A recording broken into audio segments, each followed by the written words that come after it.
We're live. All right, good morning, good afternoon, or good evening, depending where you are in the world. My name is Vince Yee. I'm with NEXGEN Asset Management. Along with me, we got Matt Watson and Ian Miller with Watson Creative. Welcome to our NEXGEN branding launch today. And I want to introduce our new brand today for our company. We're really excited about that. So as many of you, when you first heard the word branding, it sounds like this very abstract marketing term for something I couldn't quite connect to in terms of the value of a software or to a company. And but over the years, I've been presented different proposals for branding opportunities, and we never really embarked on those. And until recently, through the leadership of our Joe Klexeth, our business development and marketing director, we were very fortunate to connect with the Watson Creative team to be able to help us with this branding journey. So we're excited about sharing that with you today and go through that process with you. And one of the things we do know is that our software, as it is, in the confirmation with our clients, we know we have the best product out there in the industry. We have the best asset management product out there in the industry. And now we just have to be able to understand that line and establish ourselves as the asset management leader in the industry with our NEXGEN brand. And that's what we're doing today. So with that, I certainly want to turn it over to both Matt and Ian on this matter. Watson Creative really helped us present this whole journey with us for our branding purpose, and I'll let it go from there. So Matt. Thank you.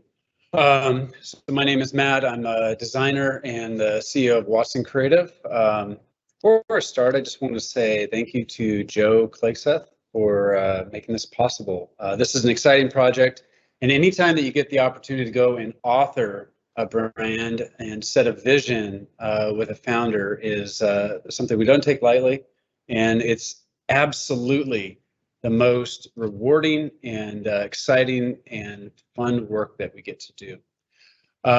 So if we want to click ahead a little bit. I'm going to click here. You click there, yeah. There we go. So keep going until you get to like my slide. I wanted to step back, and today Ian is going to be talking about the work that we've done from a strategic standpoint for the brand, and he's going to be talking through how the brand works and showing you all the work that's been done to this point and where we feel it's going to go going forward. But I wanted to step back and give you a little bit of context into our thought process and some of the experiences I've had that led up to the way that we put together this work. So kind of early on, and you want me to do it? Yeah, you just click right there. Just right there. Is that simple? That's it, right there. I'm nervous. I know, right? Okay, so early on in my career, I got to work for a company out in New York called Lip and Cobb. And most Fortune 100 companies go through them for branding. And I was so attracted to this organization because of the research and the thought and the way that they would dig deep for insights that actually mattered for the work they're doing. When I went out there, I had the opportunity to interview at MTV and Ogilvy and Mather, and Lip and Cobb just really resonated with kind of who I am and what I gravitate towards. And I remember walking into this conference room and getting briefed on my very first project and going through hundreds of slides and research that had been done, both qualitative and quantitative, and just a ton of history about the organization. And the very first project I was working on was BMW. And we were working on refining the brand and exhibits for them. None of my designs ended up going anywhere. I was a junior designer, and I just felt so lucky to be a part of the team. But a lot of the foundational thoughts there and the process that they went forward to build a brand helped me move on into, there we go. To move on into Nike, where we're getting this up. Yeah, there we go. We're getting it solved. We're getting it solved. We're getting it fixed. Right. Into Nike, where I spent a better half of a decade, not half, over a decade. I worked in brand design in retail environments and branding of athletes and Olympics, and I then transitioned over to be a footwear designer, working on a variety of categories, and then over .com. This will all relate back towards the end of this presentation as to why we're showing this to you. Clicker's not working, man. It's not working. There we go. There we go. I had something happen to me in 2012 where my dad was dying of cancer and I left and I just started freelancing. If you click. And I got to start experiencing working with smaller organizations that are still quite large, but were on the cutting edge of their industry. So this is overhead projectors for In Focus. If you click to the next slide, at any given day in our studio, we could be working with a small builder or an architect, or if you click to the next slide, or the Kansas City Chiefs, or over 50 professional sports teams. If you click to the next slide, we work with a variety of banks and financial institutions, zoos and Disney and bowling alleys.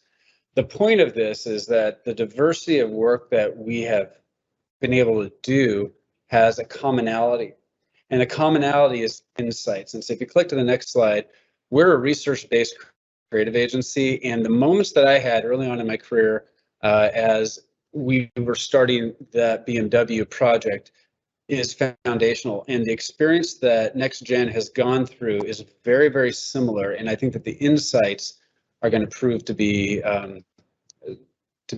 useful and grow your business and inspire people as to what NEXGEN can be. So with that, let me see if this works. Look at that. Look at that. All right. Back. And if I go back, that's Yep. amazing. Great. So here's a case study that I think is relevant, and I'm showing you a Nike case study. The point of that is that we all know the company, and you have context for the product that they do and their competitors and stuff. This is also a case study that we got really strong data on the performance of creative. So I can sit here and talk about all the research, and it's hard to sell research on a company to say, hey, let's get on a couch and just talk for a while, and let's talk to your consumers. And a CEO is like wondering, why are they spending all this money to have a brand talk to their people when you feel strongly that you already know your audience? And the point is that you're bringing in people to have a variety of experiences to start looking at things differently. So within this case study, what we were able to do is take over the Nike homepage for a week. And we focused on a very targeted demographic and curated an experience on the homepage so that the visuals on the homepage were different. We were selling the same product for a week. The same exact product was being displayed on there, but how we displayed that is different. The tagline was the same for the most part. As you clicked in, the pages were all the same. It was just the visuals. And so what we wanted to do is understand the power of creative. How does that transcend into getting people immersed in your brand and to stop, pause, and think about the fact that your widget is possibly different than someone else's widget. We all talk about the world of business. You have products and you have services. There's very little difference between the two, and that's not true. And so what we're trying to do is widen that gap of storytelling so that people understand. And so with this experience, I got to dig deep and travel across the U.S. to gather up insights, both qualitatively and quantitative. And I remember going off to Miami. I went to D.C. and I went to Colorado Springs and then San Diego and then back. I talked to dozens of athletes and core consumers and retailers. And there were a few experiences that led up to some insights. So we knew that the best-selling color was blue. We knew who people aspired to be. We knew the stories that moved them. We understood what they would do with the shoes and the feature advantage benefit that they were really kind of intrigued by. And so we put all those out on display. And those are all very formulaic from a marketing standpoint, as far as like ways of teasing out product or services. So I'm going to show you the most conservative solution that we came up with. Here's a pair of blue shoes on the site. With this core demographic that we were measuring, 3% of them clicked. 2% of 3% purchased. Those are decent stats. I could just check off the box and say I did my job, let's move on. But every single day we switched out the graphic on the homepage, and we're still measuring that same core demographic. The next day, we looked more at kind of a feature advantage benefit, knowing that everybody took the shoe and curled it. And that was just kind of like the toy, right? It a little bit more interest, a little bit more intrigue, and you started talking about the breadth of product. Now, the click rate was 7%, the purchase is 5%, but that's exponentially larger when you look at 5% of 7% versus 2% of 3%. So the value of what's happening here is the eye candy and the messaging behind it. And just so we're all clear, the tagline was supernatural ride for, well, 4 of these examples. I twisted it up on the last one. We then looked at the idea of putting there's the idea of demographics, that's your target audience, and then what you end up doing is you build out personas, which are kind of fictitious characters of who those people are, so that a brand can focus on that core person without getting distracted. And they can start understanding their journey, their needs, their wants, their motivations, their triggers. And then there is the muse. Who does that persona aspire to be? So we knew who that was, and so we put them up on center stage here where you could see who you aspired to be. The page scrolled up and down, a little bit more storytelling. Click rate was 15%, purchase was 9%. This last example, what was successful about this was the video. Those who actually clicked on the video were really the people who ended up purchasing. While 32% would still click, but if they had finished the entire video, we knew that they were far more likely to purchase. So those are 4 examples, and I went from very conservative, here's the shoes, to deeper storytelling and talking about, like, you know, who the consumer aspires to be, the features of the product. Here we're leveraging richer media. To me, those are formulas, and while they're all kind of cool in their own way, I think the beauty of the work that we do is that when we immerse ourselves in a brand and we're able to bring a different point of view, the best stuff doesn't make sense necessarily. The best stuff isn't necessarily logical. So going back to this whale and this diver here, and this is kind of my analogy for digging deep. There is the idea of being very rational about the way that we make decisions. We can be analytical, we can be logical, we can be linear, we can be numerical and verbal. And the thing is that as we look at marketing, we look oftentimes to amortize the numbers that we had last quarter into this quarter. Let's stay safe in what we're doing. Let's not rock the boat. Let's be conservative with our brand and not destroy what we've already built. There's risk. And then there's the other side that's irrational, that's intuitive, that's emotional and spatial and visual and physical. And it doesn't always make sense, but it's there, right? And it needs and has an opportunity to have that side expressed.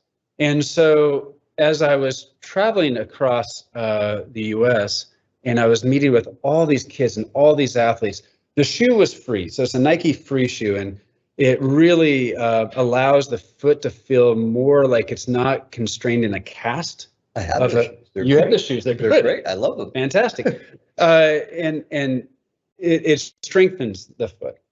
So as we talk to athletes, they just said that there's a different way of lateral movement. They feel more graceful, but they feel like at the same time they're kind of like a beast.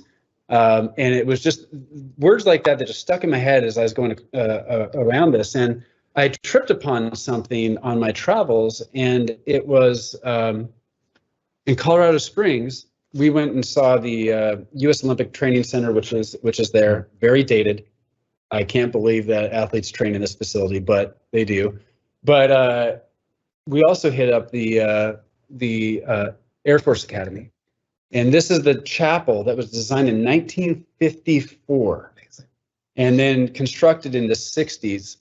Whoops, going the wrong way. Back. There we go. Inside, there are 54,000 pieces of stained glass. There are 54 colors that make up this. There is no electrical light in the facility. It's all naturally lit. The exterior is obviously, it's like wings, right? Is what they're trying to show. But sorry, I just totally sped ahead. And Joe, can you go backwards? So anyways, this facility stuck in my head and inspired me. And then I'm down on a track. My next leg of the trip, I'm down in San Diego, and I'm sitting on the track talking to these kids. And this kid said the old Muhammad Ali quote, "Float like a butterfly, sting like a bee." And I would have totally dismissed that quote had I not been along this immersive trip trying to figure out how I can better communicate supernatural ride. And so everything started to connect. And as you're working on a project, you're working on a brand, as you're reading books, all of that stuff starts becoming kind of an osmosis experience that you start contributing your life experiences to a brand. My point is that I started thinking about a butterfly, and I started thinking about the pain that I was going to experience and try to selling in this idea as our fifth example to marketing as to why we should do a butterfly. But we did it, and here's this amazing work of art. And we didn't actually have a shoe that was red, that was all over red. We weren't selling it. We didn't buy it, but we did it inside this image right here. 97% of people clicked on this. They were the core audience, and 41% of those people purchased. So what Ian is going to show you is the steps that we've done to dig deep that are what I believe to be tried and true. And I believe in every essence, the work that my team has done is going to be as good as what we just saw right there for you guys. And I couldn't be more proud to be a part of this experience and to have Ian present. Thank you, sir. I have such a fortunate job. I get to meet some of the most intelligent, driven, passionate people, and I get to help tell their story in a different way. And Vince and the NEXGEN team is one of the few companies that I've worked with that are deeply driven to not just drive their companies, but to perform for their clients in a way that is relentless. And there's something about that relentlessness that allowed them to really trust us and trust our process to do something very, very different and disruptive in this space. So before I kind of get to that, I want to back up a little bit. I want to talk about brand, because we just got done talking about Nike, and I think when you think of like the big brands of the world, if you think of Intel, if you think of Nike, if you think of Airbnb or Google, I think oftentimes what we think about is we think about their logos, we think about their identities, we think about their products or their services. But that's not what a brand is. That's not actually what it is that we're thinking of. We're thinking about that emotion that we're inspired by when we see Nike or we see Airbnb. Because the truth is that brand is that gut feeling that people have about your company or your organization. It's instinctual and it's subjective, and it's this finicky judgment that's in fact shaped and informed by design. And that's where we come in. That's what we do. We shape that judgment, and it's an emotional judgment. And Matt kind of touched on this earlier. We like to think that we're very rational people. We like to think that the decisions that we make are logical and they make sense. It's not really true. We make a gut level instinct decision, and maybe it's instantaneously followed up by logic, but that logic, that rationality is always retrospective. And so oftentimes what we think about is like, what is going to create that emotional response in somebody that is going to be the decision between yes and no?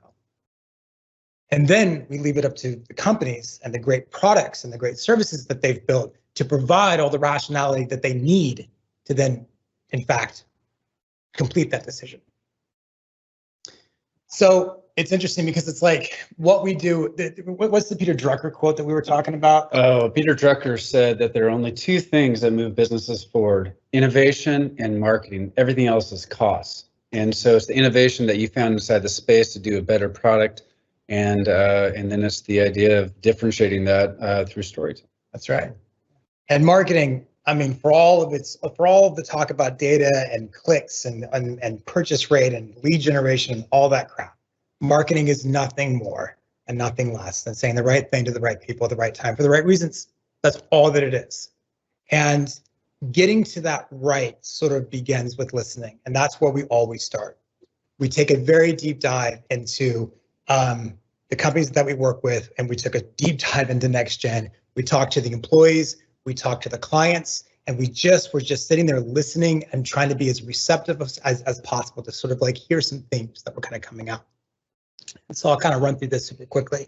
But some of the highlights of what we heard from NEXGEN, and this was, especially kind of coming from Vince, was this idea that there's this intelligence that's driving the future of asset management. And that the adaptability of NEXGEN, its flexibility, its support, its ethos around training, that and then building a community with its customers was a key differentiator and core to the spirit of the company. So we kind of took note of that. And then when we heard from their clients, we heard it reflected back as well that they're, NEXGEN's really easy to work with. And they really kind of focus on data extraction and being able to optimize that data to give them the intelligence that they need to make great decisions. But there was also a couple of things that people raised flags about. Number one, NEXGEN being a young company, and that Vince, in a way, the company was still very much about Vince and not necessarily, kind of broader than that. And so we sort of like took that as maybe a challenge too that we wanted to sort of think about. Then we ran through a whole bunch of strategic exercises, and we have multiple strategic exercises that we run a team through, and we kind of come away with some key points. But with introspection, it was really interesting because for NEXGEN, this is all about authentic intelligence to create an essential solution for the clients. And NEXGEN is very focused, and Vince is very focused on moving from a transactional relationship with clients to a transformative solution. And in that way, their archetype really sits very firmly with the magician, because the magician approaches everything with this open-mindedness, this dynamicism. They're very persuasive and they're responsive, and they're very, very, very aware. If you've ever met Vince, what Vince is and what Vince sort of trains his people to do is listen, to be very aware of what the needs of the client, are, what the needs of the industries are, and where the opportunities are within those needs. So a couple of takeaways that we sort of have that we kind of sketched out is that really all boils down to the team and the people with NEXGEN. And that this is really interesting too as well. And we heard this from clients. Customers really feel part of the team. Like there's this relationship and this dialogue that happens between the NEXGEN team and their customers. And in fact, it seems like you're almost building a solution together. So we take a quick look at all of the competitors here, and we looked at IBM and CityWorks and Oracle. And what's so wonderful about working with NEXGEN is they're a true challenger in the space. You guys are taking business from IBM, you're taking business from the giants. And this is such an exciting space to be in. And it was really interesting. What immediately struck us was the way that people talk in this space. And it's understandable because this is quote unquote a very rational space, is that very informational. And there's sort of no emotion to it or definition to it. And we've sort of felt that there was, if a brand stood out and really sort of told a compelling customer-first story, it could make a huge difference. So we've got kind of a maxim at Watson, this idea that better is worse. Better is a race to the bottom, because what is better today is going to be worse tomorrow because there's going to be something better coming to replace it. And in fact, it's difference is what matters. And we truly believe that this is true, but there's a catch. Difference and branding can't build a product. What builds a product, what innovates a product is customer need, it's competent design, it's strong engineering, it's exceptional UX, UI. And then there's something else too as well. There's the challenge of the new. We don't like to buy into new things. This is especially true for a B2B product, right? You're very afraid, like, I wouldn't want to be responsible for a new software coming into my organization. What if that software doesn't work? What if we get to, what if we have challenges around, around adoption, all of that type of stuff. So the delta between launch and then market validation, product companies try to fit in. They clothe themselves in the dressings of the leaders or the pack, and that is an evolutionary sort of response to buyers who need social proof before committing. But once you sort of establish your bona fides within the space, much like NEXGEN has done right now, and this is the inflection point, and this is why they kind of went on this branding path, it's that time for that custom fit. It's that time to have a brand that actually truly expresses your spirit, your verb, and your difference. And that process begins with the confidence of taking the focus off of your products, your services, your software, and onto the customers. And that's really about empathy. And that's putting users first. So again, marketing is nothing more, nothing less than saying the right thing to the right people at the right time for the right reasons. And that's why empathy is such an important tool. And it's empathy for context. And it's also empathy for you, the audience. You're complex, you're messy, you're emotional, you're all of these things. And that this is about understanding and listening to what those drivers are. So what we do is we do a psychographic. What we did with NEXGEN is we did a psychographic study. And so we sort of like, we were looking for those kind of those attitudes and those aspirations and other psychological criteria around which we could kind of build personas. And what's interesting about psychographics is that they're not personality types, but instead they're epistemologies or sort of theories of knowledge or modalities that's forms of perception that sort of shape your consciousness. And the purpose of creating these psychographics is all around empathy. It's sort of curating the sensitivity between our teams to sort of like help position and scale messaging and design across every touch point. And during our research, we noticed what the traits were is they really started to sort of fit into three categories: dreamers, tacticians, and altruists. I'll run through these really quickly. You might recognize yourself here. I hope you do at least.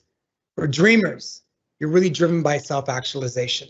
You have this fervent conviction that every human endeavor, no matter how static, can be transformed into something greater that imagined through innovation, technology, and collaboration. The things that trigger you are detractors. It's people that lack conviction and anything that kind of gets you ready to improve life for your stakeholders. So when those tools kind of break. And so the opportunity for NEXGEN is like, if NEXGEN can show you the whole picture, then NEXGEN can help you change the world. Tacticians are up next. You're all about practical application before anything else, right? And if you can't measure it, you don't care about it. And it triggers you. Those big promises, bad execution, the bad data, getting blamed for the idiocy of others. And as tacticians, we heard this a lot, like basically just give us the software and we'll tell you if it works. Finally, with altruists. This was a lot of you too as well. We found this to be especially true with the municipalities, very much sort of focused on like the needs of others, improving systems to benefit people, your constituencies, and any kind of actionable data, sound methodology, and real results was really necessary. And the things that triggered you were just basically decisions made by people who don't get that, who don't get the need to do something for the greater good. So once we had all of this set, all the brand strategy, all the positioning, and really kind of understanding the audience, it was time to move into brand design. I'm gonna run through this pretty quickly. How are we doing on time?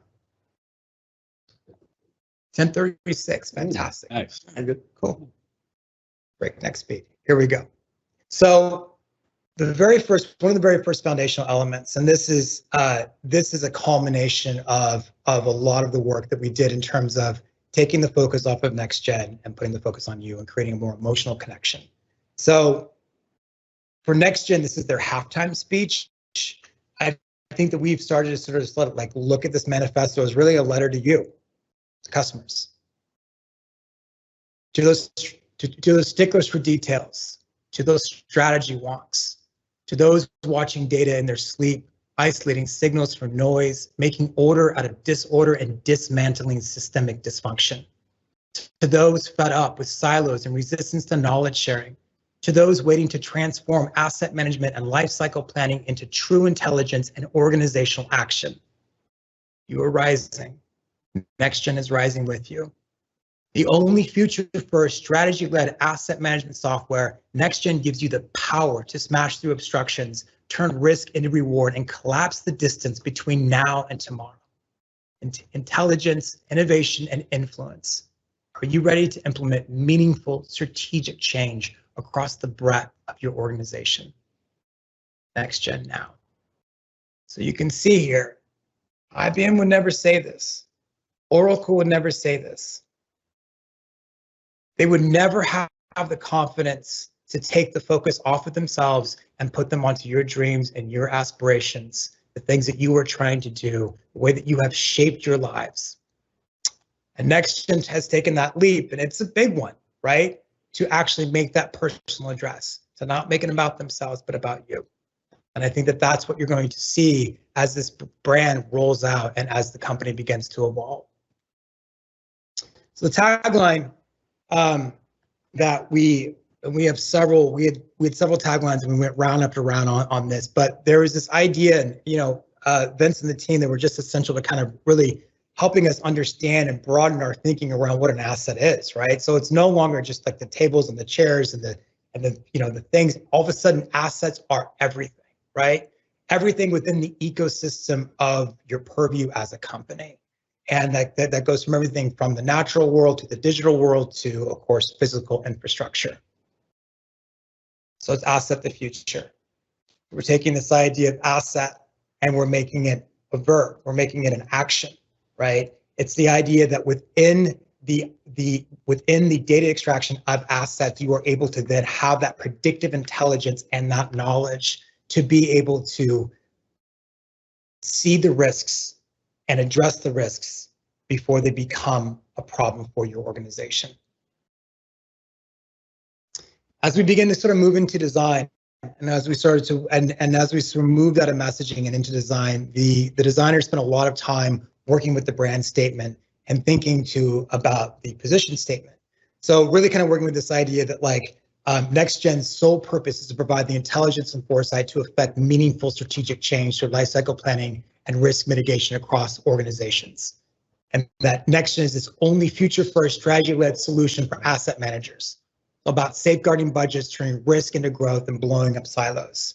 And the designers really started to feel, they're like, everything that they do is almost like they're covering all four corners of everything that assets mean, right? And everything assets will mean into the into the future. So we're kind of working with this idea of complete comprehensive coverage, knowledge, intelligence, prediction, almost in sort of a four-dimensional space. And out of this spirit started to become the icon, this N. And out of that mark came the word mark. Very bold, very strong, very grounded, but dynamic too. And there's this idea of fluidity in there with the notches. And coming back to the natural world too. Technology companies, software, digital, all of that's super important, but there's an integration that's starting to happen, right? The Internet of Things. What the Internet of Things means is really there's no more bifurcation between digital and physical, right? There's a synthesis that is occurring across all technology companies. And even the idea of being a technology company, what's not a technology company anymore, right? This stuff has become embedded in our lives. So the photography that you're going to start to see and the storytelling that you're going to start to see out of NextGen is going to be much more organic, much more fluid, much more natural, and getting at a place that is about the merge of the physical and the digital.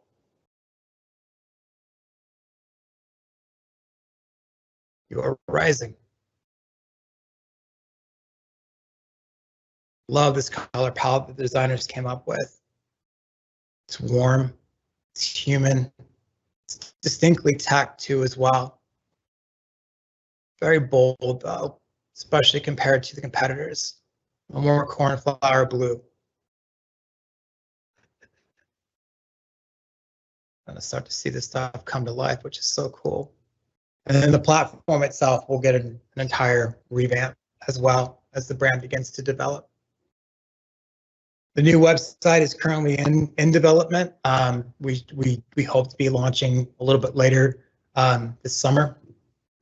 But right now, you can go to nextgenrising.com and get the new playbook. And that new playbook is a deep dive into the repositioning and the future of what this platform is going to be. It can give you all the details around its capabilities, its functionality, everything you sort of need to know, all wrapped up into the new brand. So we'll be sending this out later today to you all, and go there, check it out, get the playbook. All right, I'm done talking. It's time to turn this over to Benson Mountain. A little discussion time. I'll click through this. There's more. I was gonna leave these questions up on the screen. All right, Benz. So, being an entrepreneur and building this organization, what are the toughest challenges your clients right now are dealing with? I think it depends on the industry. So for our municipal clients out there, I think the biggest challenge out there is the aging infrastructure. They have a challenge with aging infrastructure and limited budget to maintain it. And so hence you see a lot of our clients that really gravitate to our software because we have that tool that allow you to blend that into, future looking type thing that allows you to understand kind of what funding requirements are, how to deal with capital planning, how to prioritize in terms of risk. And now with the new administration focusing on the infrastructure bill, you potentially could see a significant influx in funding for that. And so it's even more important for our clients now to prepare for that, understand what the requirements are, what the needs are, so they can justify for those funding expenditures when the opportunity presents itself. For our facility clients, I think a big part of it is for our clients to understand that asset management is a core business of what they do. It is not just property management, it's not facility management, it's actually asset management. And understanding that and actually putting a program in place that allows them to continue to build off and sustain, that's a key challenge for them. So those are two primary things we see from our two industries that we play in. That's awesome. Oops. Oh no. It's all gone. It's all gone. It's coming back. Maybe. Here, got it. I got it. I got it too. Let me just gonna roll the punches here. You go with it. I got it. Here we go. All right. Good. Hold on, y'all. Don't go anywhere. Great. Yeah, so kind of in fact, how do you sort of ensure events like that NEXGEN as a company, both its software and its people are sort of staying ahead of the curve? How are you sort of in a way taking what you're sort of seeing ahead and then applying that today to make sure that customers are going to get what they need out of NEXGEN?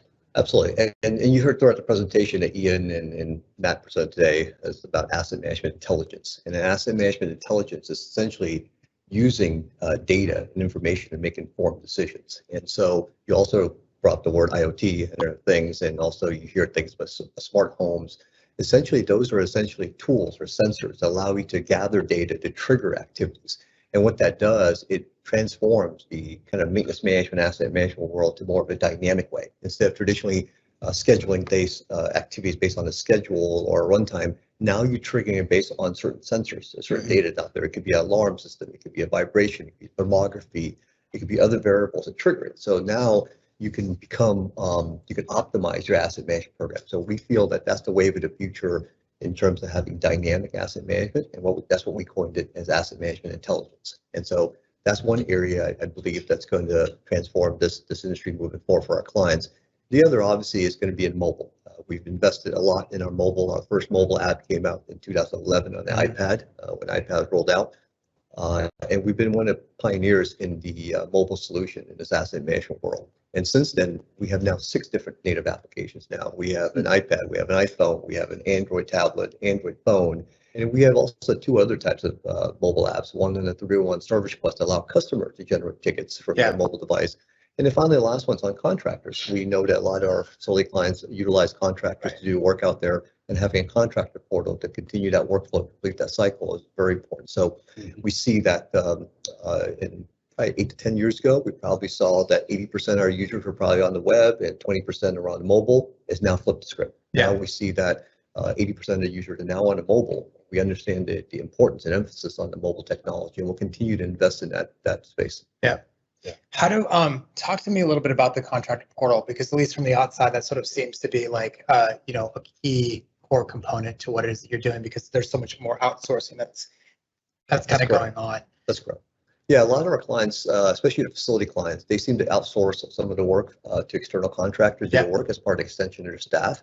And doing so, it's important to have a tool or a portal or a mobile application that speaks to that. So it allows the contractors now to be able to get those work orders from the mobile devices or on the portal and be able to respond and complete it from there, and automatically updates in our system. So that's awesome. A very important process in the workflow, because without that, if basically you have to email somebody or you have to text somebody, it's just very different. And this process is a much more efficient workflow process. We really thought through the entire process, always from the beginning of the life cycle of a service request from customers all the way to completion of that work again up for the contractor side of things. It's that empathy, right? That's what that is. Super cool. What kind of so we kind of touched on that. Let's go to the next question there too as well, because I want to touch on this. So talk to us about NEXGEN University, and that sort of really stood out to us, and this idea that are you kind of planning on scaling your training and your networking programs? Yeah, so NEXGEN University was launched probably about a year plus ago. It's basically a learning and development portal. It really allows our clients to go in there and actually learn how to use our product. We realized that in order for us to be successful in this field and for our clients to be successful in implementing NEXGEN, it's better to understand how to use it.